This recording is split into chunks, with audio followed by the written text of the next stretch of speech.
คือจังบาปที่สร้างสูบยาเข้ามายำใจยำเห็นแม่ต้องน้ำตาไหลย้อนลูกชายคนนี้ต้องยากน้ำอยู่บ่เว้นใหญ่บ่เป็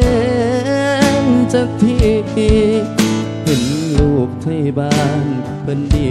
แต่ลูกแม่ที่บ่เข้าทาง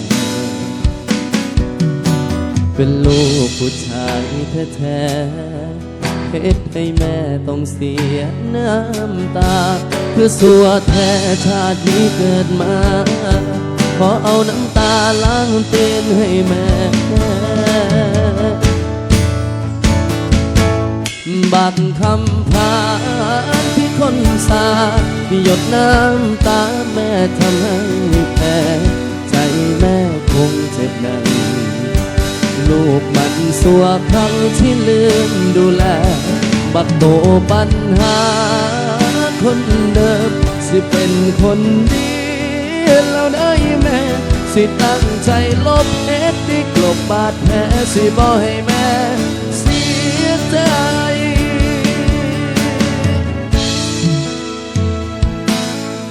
น้ำนมแม่เลี้ยงมาผ้าใหญ่ลูกตอบแทนด้วยน้ำตาเหตุให้แม่ต้องนำแก้ปัญหาที่ลูกชายก่อไว้ลูกให้บ้านหาเงินให้แม่แต่ลูกหาแต่เรื่องให้ใหญ่จนมาเรียกกดบ่ได้อยากพอ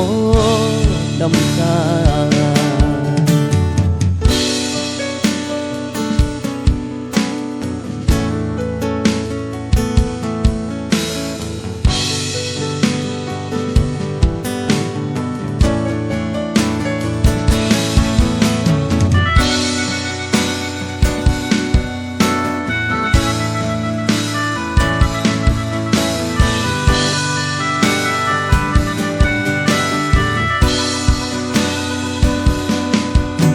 เป็นลูกผู้ชาย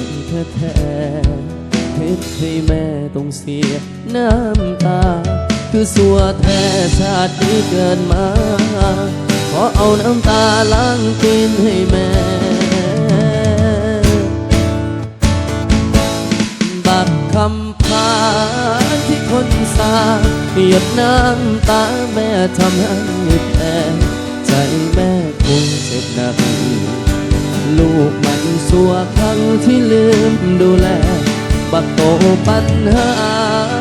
คนเดิมสิเป็นคนดีแล้วได้แม่สิตั้งใจลบเหตุที่กลบบาดแผลสิบ่ให้แม่เสียใจขอสัญญากับน้ำตาแม่ว่าต่อไปนี้ลูกสิตั้งใจเสียโตเป็นคนดี